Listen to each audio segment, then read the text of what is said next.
Hello students, আজকে তোমাদের সামনে তোমাদের ক্লার্কশিপ এক্সাম আছে, জিডি এক্সাম আছে, ডাব্লিউপি এক্সাম আছে। প্রত্যেকটা এক্সামের জন্য এই নোটসগুলো ভীষণ ইম্পর্টেন্ট। ওকে, প্রত্যেকটা এক্সামের জন্য, কারণ এগুলো প্রিভিয়াস ইয়ারে আসা কোয়েশ্চেনগুলো। ওকে, চলো স্টার্ট করা যাক, বেশি কথা না বাড়ি।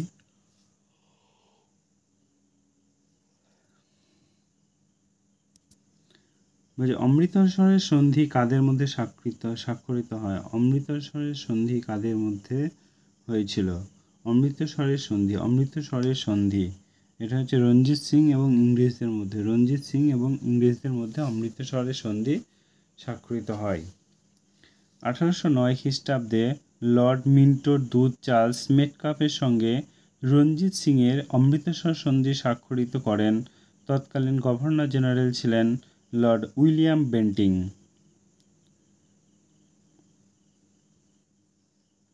তারপর কোয়েশ্চেন দেখো, নেক্সট কোয়েশ্চেন, ভারতের কৃষিতে সবুজ বিপ্লবের প্রভাব কি হয়? ভারতের কৃষিতে সবুজ বিপ্লবের প্রভাব কি হয়? কৃষিতে উৎপাদনশীলতা তথা মোট উৎপাদন বৃদ্ধি পায়, এটা ঠিক হবে। রাজ্য ভিত্তিক অর্থনৈতিক বৈষম্য বৃদ্ধি পায়, এটাও ঠিক হবে। কৃষিক্ষেত্রে অন্তর্ভুক্ত লোকেদের আয়ের বৈষম্য বৃদ্ধি পায়, এটাও ঠিক হবে। So it will be answer D. 28 number question কি আছে? একটা ম্যাথ আছে।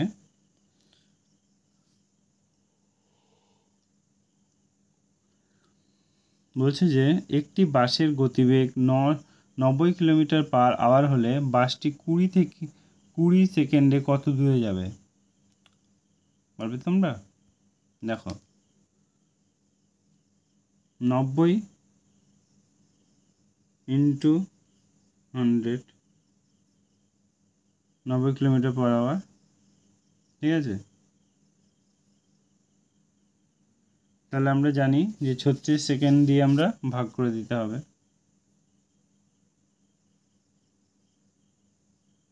তাহলে এখানে 8 শূন্য বসিয়ে দাও, দেওয়ার শূন্যগুলো কাটিয়ে দাও, এই শূন্য এই শূন্য এই শূন্য এই শূন্য কেটে দাও। তো 36কে 90 দিয়ে কেটে দাও, 10 আসছে, আর এখানে 4 থাকছে।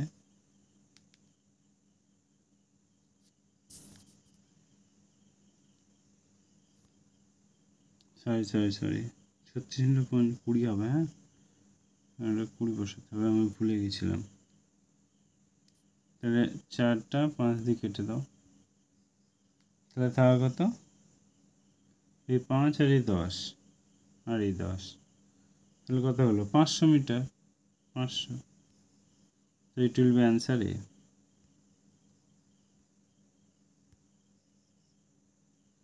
তারপর কোয়েশ্চেন দেখো, জাতি প্রথা কে প্রবর্তন করে? জাতি প্রথা কে প্রবর্তন করে? জাতি প্রথা কে প্রবর্তন করে? এটা হচ্ছে আকবর। আকবরের রাজত্বকালে 5 বছর বৈরম খাঁ নামক জৈন রাজকর্মচারী তার অভিভাবক হিসাবে নিয়োজিত ছিলেন। দ্বিতীয় পানিপথ যুদ্ধ হয়েছিল 1556। আকবর বনাম হিমু। আকবর বৈরম খাঁর সাহায্যে যুদ্ধ লাভ করেন।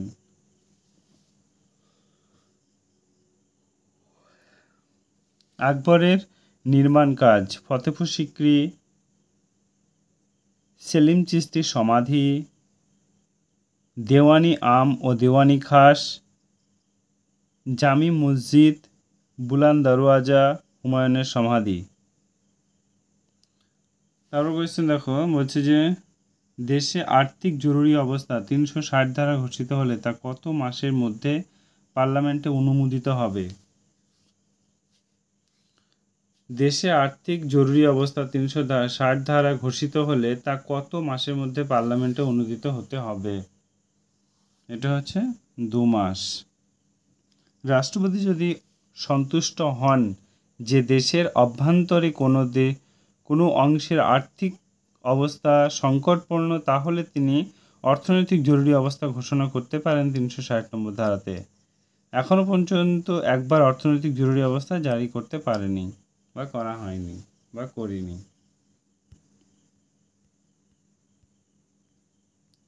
নেক্সট কোয়েশ্চেন দেখো, বলছে বিহারে যে রাজপুত নায়ক সিপাহী বিদ্রোহের নেতৃত্ব দেন, বিহারে যে রাজপুত নামক সিপাহী বিদ্রোহের নেতৃত্ব দেন তিনি কে? এটা হচ্ছে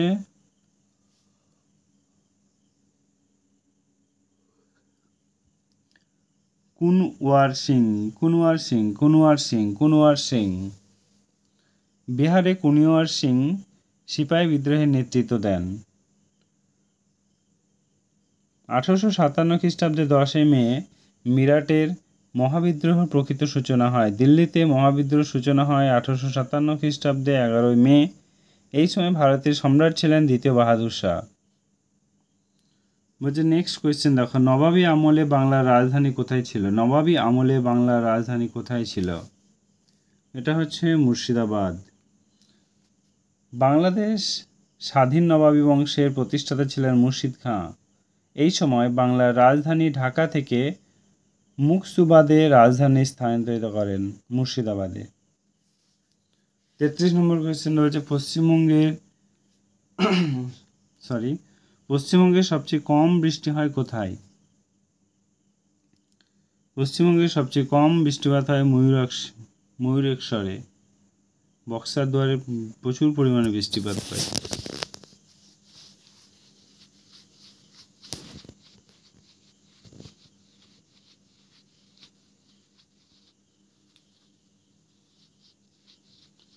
ছত্রিশ নম্বর কোয়েশ্চেন দেখো, এটা জিআই আছে।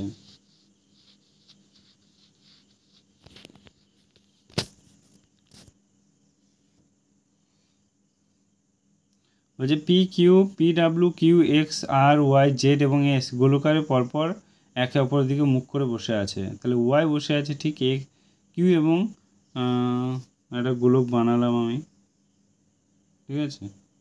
কজন আছে? 1 2 3 4 5 6 7 8 জন। দাগ টেনে নিয়ে আমি তো সুবিধা হবে।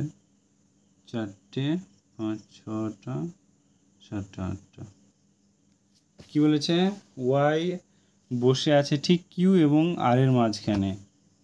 ওয়াই বসে আছে ঠিক, আর এখানে আমি ওয়াই দিয়ে দিলাম, কিউ এবং আর এর মাঝখানে। তাহলে এখানেও আর, এখানে কিউ দিলাম। তারপর কি বলেছে? পি এবং এক্স বা জেডের পাশে বসে নেই।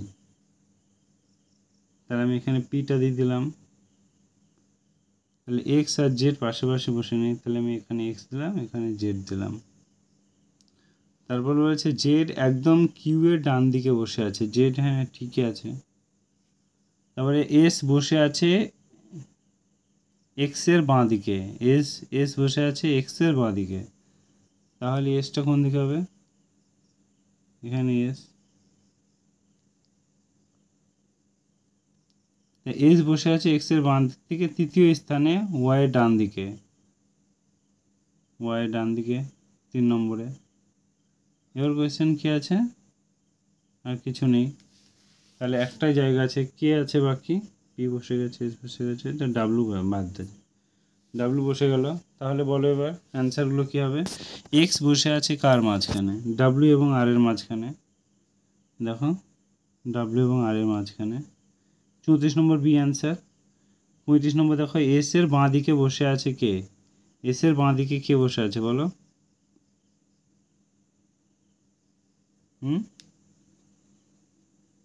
এটা হচ্ছে জেড। এস এর বাঁ দিকে বসে আছে জেড, তাই তো? হয়ে গেল।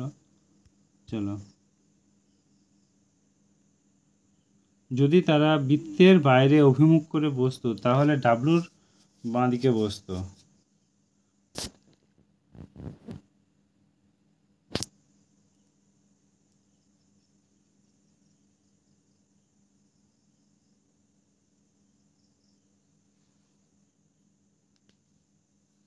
তারপরে দেখো যে ভারতের শিল্প পুনর্নিগম কোন বছরে প্রতিষ্ঠিত হয়েছিল? ভারতের শিল্প পুনর্নিগম বা পুনর্গঠন নিগমটি কোন বছর প্রতিষ্ঠিত হয়েছিল? এটা হচ্ছে তোমার 1971, অপশন এ। তারপর কোশ্চেন, বেদের 4টি ভাগ আছে। বেদের কয়টি ভাগ আছে? বেদের 4টি ভাগ আছে। বেদের 4টি ভাগ যথা ঋক, সাম, যজু, অথর্ব। ঋগ্বেদ মূলত মন্ত্র প্রধান গ্রন্থ, সামবেদ মূলত সঙ্গীত প্রধান গ্রন্থ, যজুর্বেদ মূলত যাগযজ্ঞের বর্ণনা গ্রন্থের এবং অথর্ববেদ মূলত জাদুবিদ্যার বিষয়ক গ্রন্থ। ভীষণ ইম্পর্টেন্ট এই 4টেই, পরীক্ষায় আসে যে জাদুবিদ্যা কোন বেদের সঙ্গে রিলেটেড, তখন হবে অথর্ববেদ।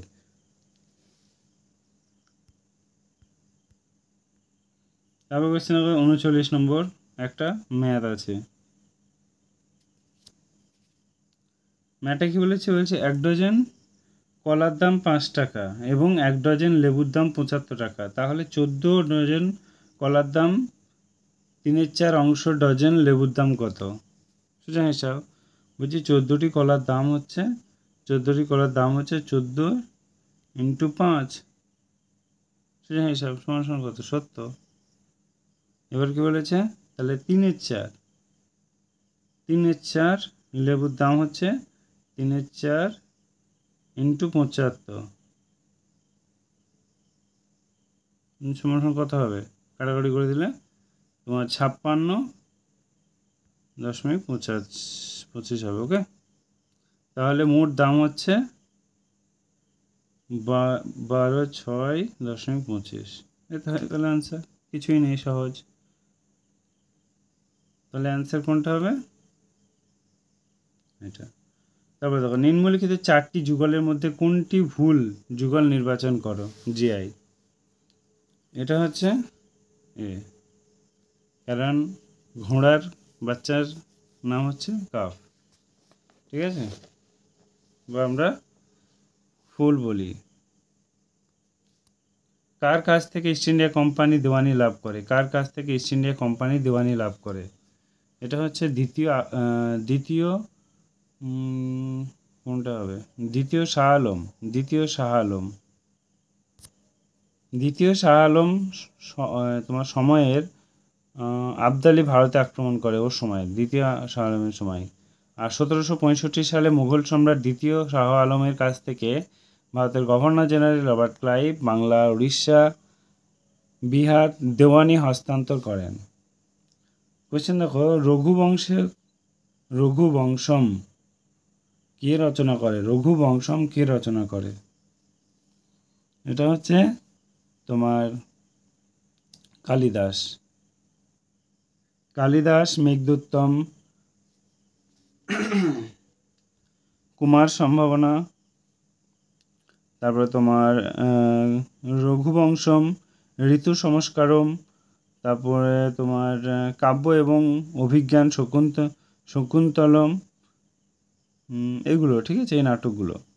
43 নম্বর কোয়েশ্চেন দেখো কি বলেছে। ভারতের অর্থনৈতিক অংশ বেকার হলো কোন প্রকৃতির? এটা হচ্ছে কাঠামোগত। 44 নম্বর, কোন সুলতানের সময় তৈমুর লং ভারতে আক্রমণ করেছিলেন? এটা হচ্ছে তোমার নাসিরউদ্দিন মাহমুদ। তিনি বাংলার সুলতান শামসুদ্দিন ইলিয়াস শাহীর বংশধর। 1435 সালে ক্ষমতা গ্রহণের পর তিনি নাসিরউদ্দিন আব্দুল মুজাফর মোহাম্মদ শাহ উপাধি ধারণ করেন। এরপর আসছে আবার একটা জিআই করো তোমরা। 45 নম্বর, যোগ মানে গুণ, বিয়োগ মানে ভাগ, তারপর হচ্ছে গুণ মানে বিয়োগ, ভাগ মানে যোগ, তাহলে এটা কী হবে? করে দাও, সোজা হিসাব, সহজ। কী হবে? 9 ইন্টু, তোমরা একটু দেখে নিও, হ্যাঁ, আমি করে দিচ্ছি তোমাদের। 8 ইন্টু 9 ইন্টু 8 যোগ 8 ভাজিত 4 বিয়োগ 9। ওকে, এটা তোমরা করে নিও। আরেকবার নাম করে দিই, তাহলে করে দিচ্ছি। 9 গুণ 8 যোগ 8 গুণ 1 4 মাইনাস 9, তাহলে 4কে 8 দিয়ে করে দাও, তাহলে 2 থাকছে, তাহলে 72 যোগ 2 মাইনাস 9 সমান 65। ওকে, তাহলে কোয়েশ্চেন আনসার 65। তারপরে দেখো 46 নন্দবংশের প্রতিষ্ঠাতা কে? এটা হচ্ছে মহাপদ্মানন্দ। তারপর কোয়েশ্চেন দেখো 47 মোট জাতীয় আয়ের উৎপাদন হলো, এটা হচ্ছে তোমার মোট অভ্যন্তরীণ উৎপাদন নিট বৈদেশিক উপার্জন। তারপরে হচ্ছে 1857 সালে বিদ্রোহ ছিল ভারতের স্বাধীনতা সংগ্রাম বলেন কে? এটা 48, এটা হচ্ছে বীর সাভারকর। বীর সাভারকর অভিনব ভারত সোসাইটি প্রতিষ্ঠা করেন বিনয় দামোদর সভাকর। তারপরে 49 বিম্বিসারকে অমৃতভাত উপাধি কে দেন? বিম্বিসারকে অমৃতভাত উপাধি কে দেন? এটা হচ্ছে গ্রিকরা। তারপর কোয়েশ্চেন দেখো ভারতের নয়া অর্থনৈতিক নীতি কবে ঘোষিত হয়? এটা হচ্ছে তোমার 1991 সালের 16ই জুলাই। 1991 সালের 16ই জুলাই। 1991 সালের 16ই জুলাই। আলাই দরওয়াজা কে নির্মাণ করে? আলাই দরওয়াজা কে নির্মাণ করে? আলাউদ্দিন খিলজি। মোটর গাড়ি নির্মাণ শিল্প গড়ে উঠেছে কোথায়? মোটর গাড়ি এটা হচ্ছে তোমার কোথায়? এটা কথা বলো। এটা হচ্ছে হিন্দ মোটরে। মোটর গাড়ি নির্মাণ শিল্প গড়ে উঠেছে হিন্দ মোটর 1948 সালে হিন্দুস্তান মোটরস লিমিটেড কলকাতার কাছে উত্তরপাড়ায় কারখানায় স্থাপনের মধ্য দিয়ে ভারতের মোটর গাড়ি নির্মাণ সূচনা হয়। বলছে বুদ্ধ এবং ভগত কোন বিদ্রোহের নেতৃত্ব দেন? এটা হচ্ছে কোল বিদ্রোহ। ভারতীয় অর্থনৈতিক যে উৎপাদনে স্বয়ংসম্পূর্ণতা অর্জন করেছে, এটা হচ্ছে তোমার খাদ্যশস্য। ভারতের দ্বিজাতি তথ্যের জনক কে? এটা হচ্ছে তোমার সৈয়দ আহমেদ খান। তারপর 56 নম্বর সুলতানি সাম্রাজ্যের শেষ স্মৃতিটুকু কে মুছে দিয়েছিল? এটা হচ্ছে বাবর। মুঘল সম্রাটের প্রতিষ্ঠাতা করেন বাবর পিতা দিক থেকে চেঙ্গিস খানের অর্ধস্তন বা চতুষ্পদ পুরুষ। পানিপথের প্রথম যুদ্ধ হয়েছিল বাবর এবং ইব্রাহিম লোদির সঙ্গে 1526 খ্রিস্টাব্দের 21শে এপ্রিল। যুদ্ধে ইব্রাহিম লোদির বা বাবরের হাতে নিহত হন। 57 নম্বর কি বলেছে দেখো, এটা জিআই আছে, তোমরা কমেন্টে জানিও যদি জিআই তোমাদের করাতে দরকার হয় তাহলে করিয়ে দেবো, না হলে আমি স্কিপ করে যাচ্ছি।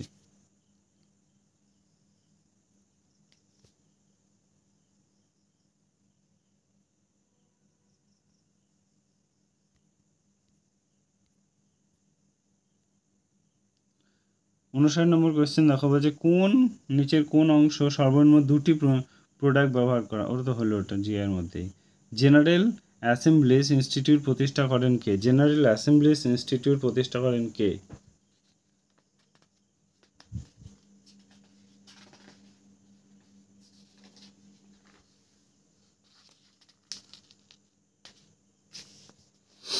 বলো। জেনারেল অ্যাসেম্বলি ইনস্টিটিউট প্রতিষ্ঠা করেন, এটা হচ্ছে আলেকজান্ডার ডাফ। রাজ্যপাল কখন অধ্যাদেশ অর্ডিন্যান্স জারি করতে পারে? ভীষণ ইম্পর্টেন্ট। এটা হচ্ছে তোমার রাজ্য আইনসভায় অধিবেশন বন্ধ থাকলে। মীর জাফরের মৃত্যুর পর বাংলার নবাব কে হন? এটা হচ্ছে তোমার নজমউদ্দৌলা।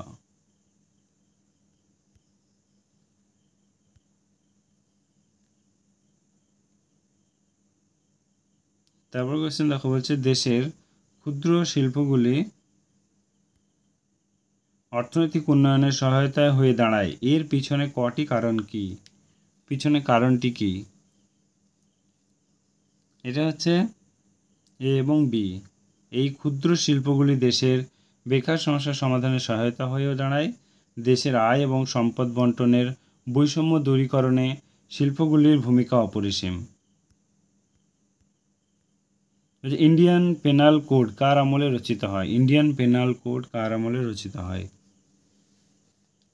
এটা হচ্ছে লর্ড বেন্টিংয়ের আমলে ইন্ডিয়ান পেনাল কোড রচিত হয়। পার্থেনন নামে পত্রিকা প্রকাশ করেন কে? এটা হচ্ছে তোমার নব্যবঙ্গীয়রা। নব্যবঙ্গীয় পার্থেনন পত্রিকার প্রকাশ করেন। নব্যবঙ্গ আন্দোলনের সূচনা হয় হেনরি লুই ভিভিয়ান ডিরোজিও হাত দিয়ে।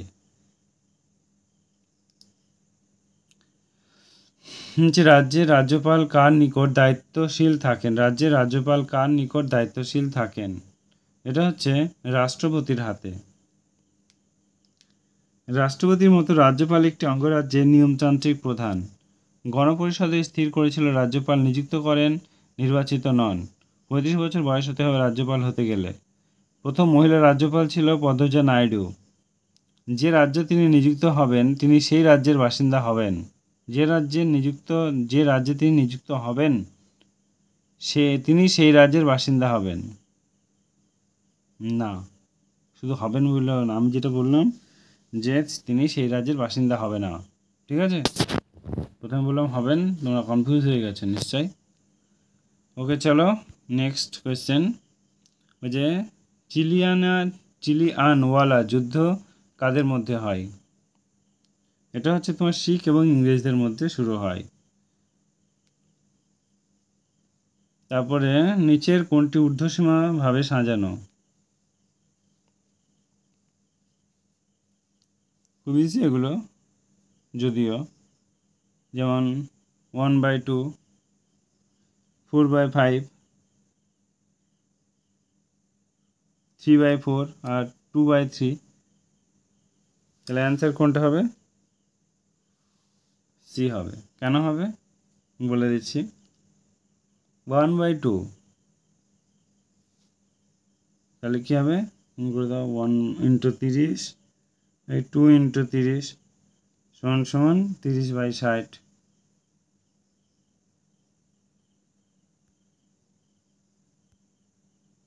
তারপরে আছে 4/5, তোমরা একটু দেখে নিও। হ্যাঁ, তারপর 69 নম্বর কোয়েশ্চেন দেখো, যে গান্ধীর অসহযোগ প্রস্তাব গৃহীত হয়। এটা হচ্ছে নাগপুর কংগ্রেসে। সময়কাল ছিল 1920 সেপ্টেম্বর থেকে 1922 ফেব্রুয়ারি। 70 নম্বর বলছে যে পৃথিবীর অষ্টম আশ্চর্য কাকে বলা হয় বা কাকে বলে? এটা হচ্ছে তোমার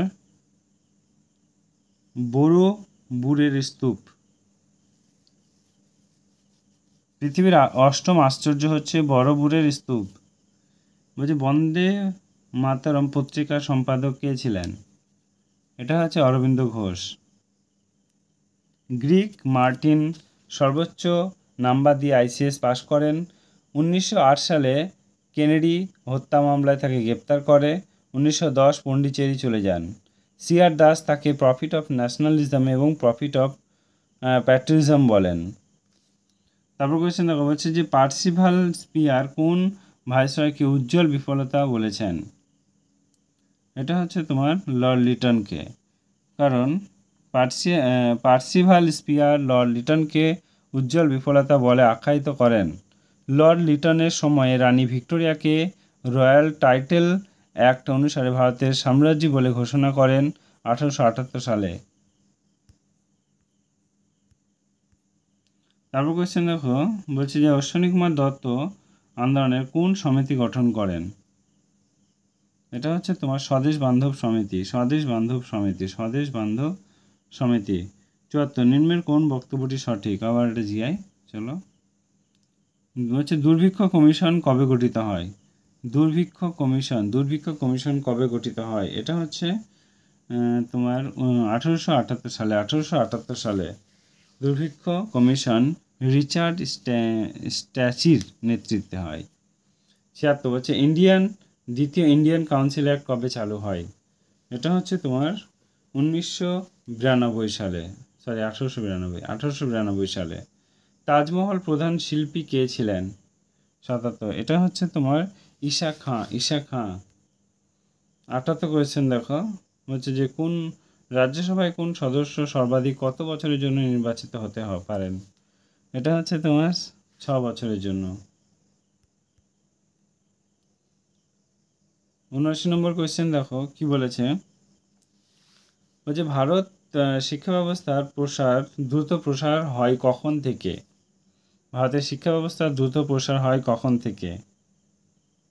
এটা হচ্ছে তোমার 1919 শিক্ষা বিভাগের দায়িত্ব ভারতীয় মন্ত্রীদের উপর হলে। তারপর 40 নম্বর হচ্ছে ফেবিয়ান সমাজতন্ত্র প্রতিষ্ঠা হতে পারে যদি উৎপাদন জাতীয়করণ করা হয়। তারপর কোশ্চেন নম্বর দামিনী কহ বা দামিনী কহি কথাটির অর্থ কী? এটা হচ্ছে পাহাড়ের প্রান্তদেশ। দামিনী কহি শব্দের অর্থ পাহাড়ের প্রান্তদেশ। 1855 খ্রিস্টাব্দে সাঁওতাল বিদ্রোহ নামে এক উপজাতি কৃষক বিদ্রোহের সংগঠিত হয় বিহারের তাজমহল থেকে পশ্চিমবঙ্গের মুর্শিদাবাদ পর্যন্ত বিস্তীর্ণ অঞ্চল, যাকে দামিনী কহি বা পাহাড়ের প্রান্তদেশ বলা হয়। এই বিদ্রোহের নেতৃত্ব দেন সিধু কানহু, চাঁদ, ভৈরব প্রভৃতি ব্যক্তিবর্গ। তারপর কোয়েশ্চেন দেখো হচ্ছে যে ভারতের উপরাষ্ট্রপতি কিভাবে নির্বাচিত হয়? এটা হচ্ছে পরোক্ষভাবে। আর্টিকেল 63 উপধারায় বিষয়টি বর্ণিত আছে। পদমর্যাদা যিনি রাষ্ট্রপতির ঠিক পরের অবস্থানে রয়েছে উপরাষ্ট্রপতি। সময়কাল 5 বছর। রাষ্ট্রপতি পদাধিকার বলে রাজ্যসভার চেয়ারম্যান। তারপর কোয়েশ্চেন হচ্ছে সিরাজের কলকাতা আক্রমণের কালে বা ইংরেজের গভর্নর কে ছিলেন? এটা হচ্ছে তোমার ডেক। সিরাজের কলকাতা আক্রমণ করলে ইংরেজের গভর্নর ছিল ডেক। 1857 খ্রিস্টাব্দে 18 জুন সিরাজ কলকাতা আক্রমণ করেন এবং কলকাতা দুর্গ দখল করেন। মানিকচাঁদের হাতে দুর্গের শাসনভার ছেড়ে দেয় 11 জুলাই রাজধানী প্রত্যাবর্তন করেন। 84 নম্বর কোয়েশ্চেন এশিয়াটিক সোসাইটি কবে প্রতিষ্ঠিত হয়? এটা হচ্ছে তোমার 1784 সালে। কলকাতা একটি অগ্রণী গবেষণা সংস্থা। 85 2011 সালে আদমশুমারি অনুযায়ী ভারতের জনঘনত্ব, এটা হচ্ছে তোমার 382 প্রতি বর্গ কিলোমিটার। সো ফ্রেন্ড, আজকে এই পর্যন্তই। আবার তোমাদের যদি ভালো লাগে আমাকে কমেন্টে জানিও, আবার তোমাদের জন্য জিকে নিয়ে চলে আসবো। ওকে, এখন ভালো থাকো, সুস্থ থাকো, আর চ্যানেলটা অবশ্যই সাবস্ক্রাইব করো, ফ্রেন্ডদের মধ্যে একটু শেয়ার করো। ওকে, থ্যাংক ইউ।